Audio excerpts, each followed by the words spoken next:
viewers and followers of Blog TV Gambia, and welcome again for another episode of Let's Talk About It.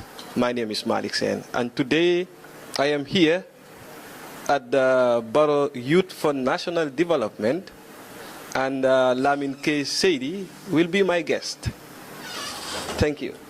Lamin Saidy, you are the chairman of Social Advocacy Committee for the Borough Youth for National Development, and I am Malick from Blog TV Gambia. Yeah. It's great meeting you. Thank you. Thank you for coming. Mr. Lamin, we have here recent allegation levied on the Borough Youth for National Development, which are from former ministers of Borough, ones like Amadou Saine, saying that the Borough Youth for National Development is being funded by the money which is meant for the National Development Plan is given to the Borough Youth for National Development. What's your take on that? It's just an unfortunate incident. By unfortunate incident, I mean an unfortunate statement coming from a high-profile, civil servant who understood how government revenues are generated and and spent. And I would really, wish not to go further into this, but encourage you, the journalists, the media, to probe in further and establish that through which of the government agencies are these funds coming from to the present Borough Youth for National Development. I listened to the audio myself, and one of the statements uttered by the then finance minister was that he has served as the Minister of Finance. He has never seen on the table of the National Assembly a vote allocated to the present Borough Youth for National Development. And the first question I asked myself was, which youth organization in this country has ever gotten a vote, apart from the National Youth Council through the Ministry of Youth and Sports, has gotten a vote from the central government? I'm never aware of this. So it raises more doubt than so I want to encourage all of you to also probe in further, to establish the allegations. But as far as we are concerned, this is not true. It's not true. Okay, so Gambians are concerned, and they are curious to know where funds, Borough Youth for National Development are getting their funds.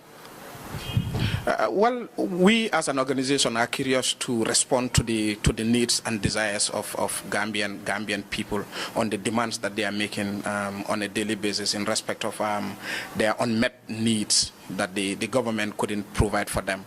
But I want to challenge every other individual that we have thousands of or hundreds of organizations that are in existence in this country. Why are we not questioning their source of income? As far as we're concerned, every other person is accountable to the public, particularly if you're a public entity. Unfortunately for us, we are not a government entity that is obliged to go to the parliament or to go to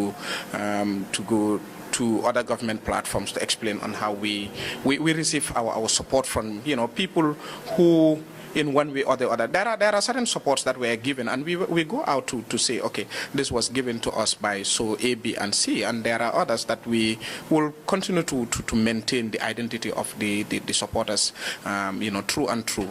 We know this is not a new practice in anywhere in the world where individuals and organizations would receive support from people who desire so, but remain anonymous. I'll give an example of, for example, usually the meats that are donated by Saudi government to respective countries, nobody, this is not from Saudi government itself, but they collect those meats from different individuals whose names are not mentioned.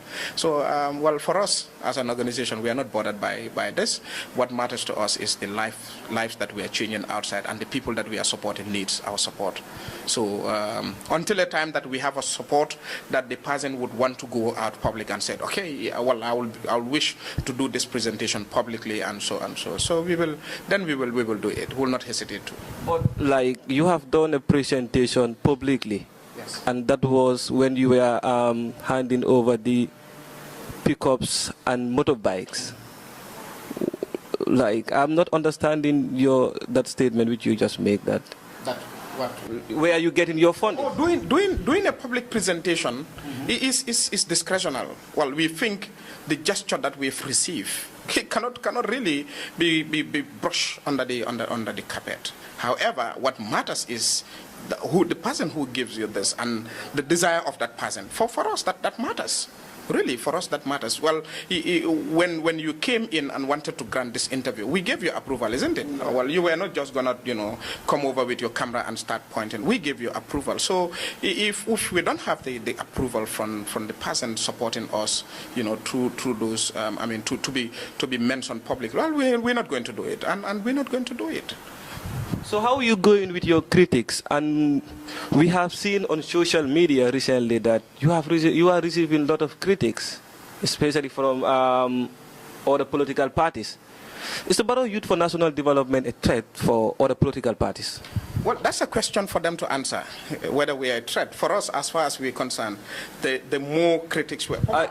Probably you are also focusing on the critics, but there are other sympathizers. There are people out there on a daily basis, who are standing in solidarity with us. They are expressing appreciation on what we're doing and, their desire to come up. Solidarity like how? No, they fall in love with our vision, our mission, and the programs that we are executing, and they think, we are a body that they can associate with. So we have those also out there.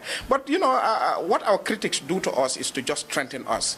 They just give us more zeal, more courage, and they just make us believe in ourselves. Because there are a lot of people out there, there are a lot of organizations out there that have been in existence for 20, 25 years. Nobody talks about them. So these people give us strength, they give us encouragement, they give us reason to be more careful, they give us reason to be more organized, they give us reasons to go out more and do more, so that we'll be talked about. Also, we have seen supporters of United Democratic Party burning T-shirts which contains your organization logo. What's your take on that? Well, it's unfortunate, but well, as far as we're concerned, in fact, I want to make it outright clear to you that the President Barrow's Youth for National Development is not a political entity. We are not registered with affiliated to anything politics. Our programs, our registration, confine us within a limit. And you can also go to the Ministry of Justice, the Attorney General, and establish the status of this organization, whether it is political or not. Then you can also inform the public about. In respect of the burning of the president's T-shirt, well, for me, this is an individual decision, probably. Sometimes when the public gathers, the euphoria, it can result to people really, doing the unusual. And I'll probably, somebody is just excited, for one reason or the other, and decided to venture into this. As far as I'm concerned, this was not, in my view, this was not the official position of any of the political parties, particularly the party that you just mentioned that the supporter came from. And I'm also privy to a message that has been conveyed by the same party structure within the Cardiff municipality.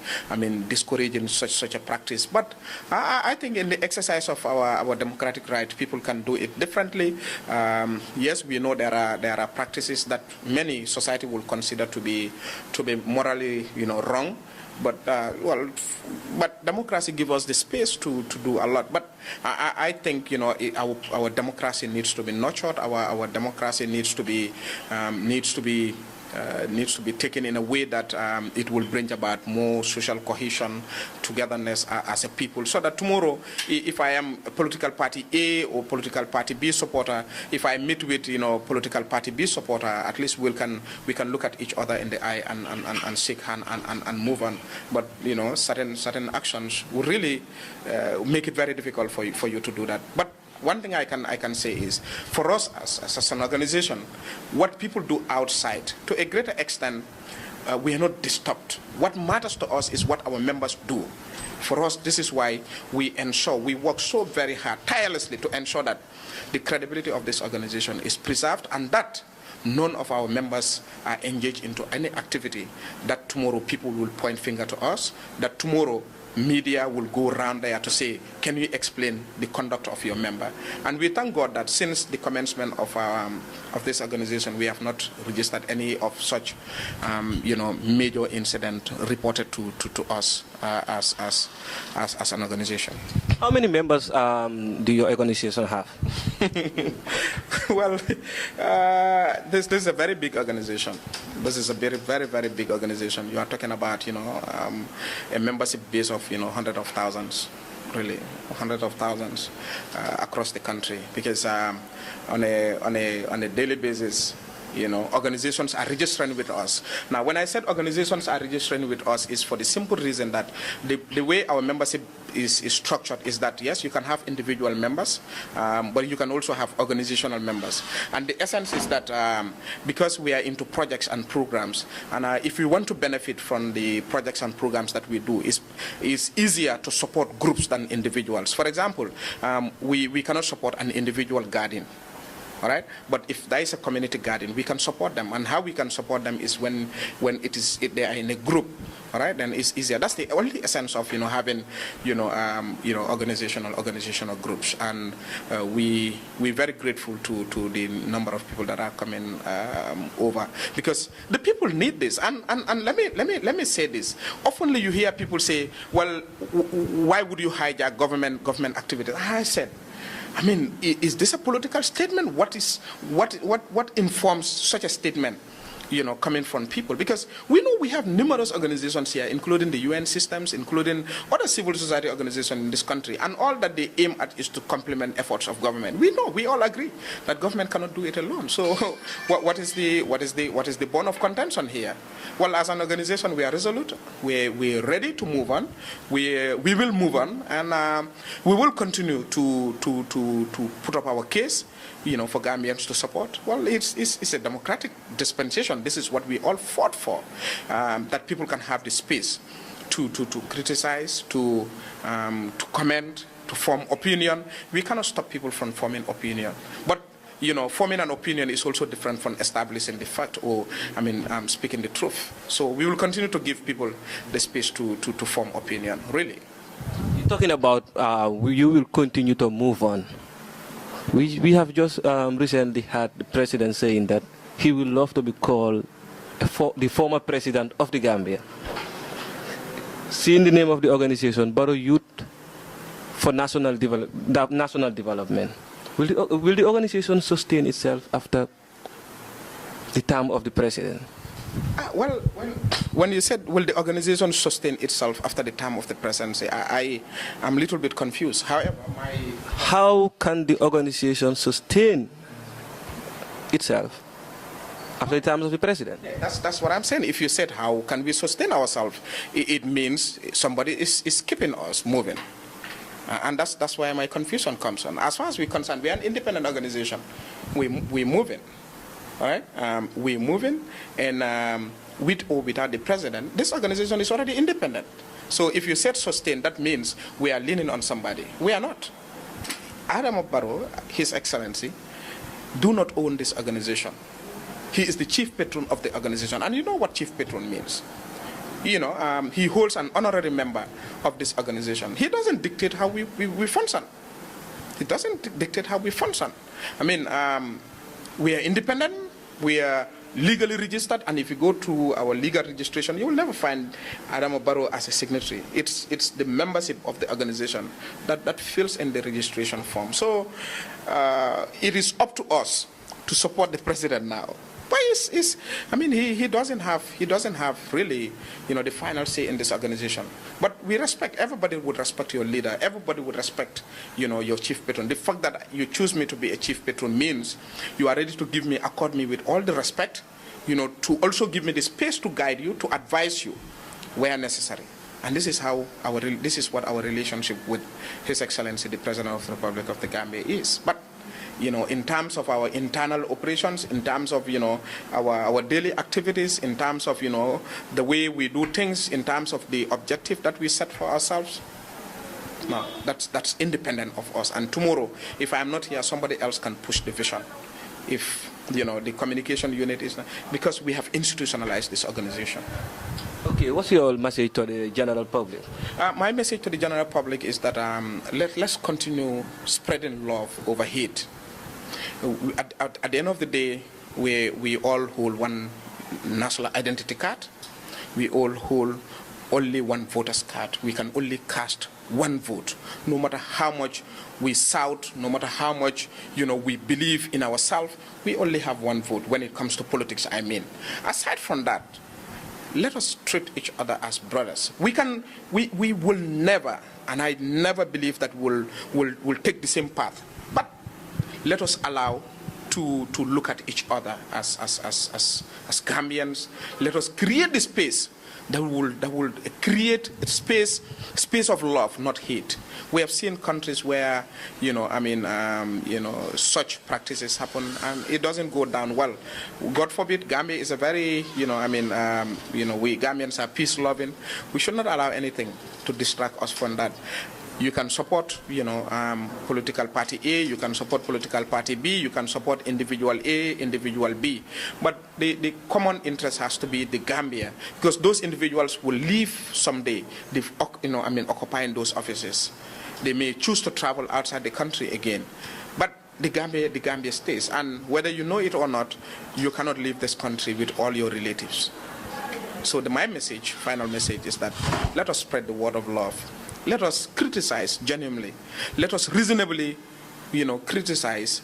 But let us not only stop at criticizing. Let us also suggest solutions. And the unfortunate thing is that good number of people who criticize, you ask them the issues that they are criticizing, just ask them, what do you think can be the solution? They will be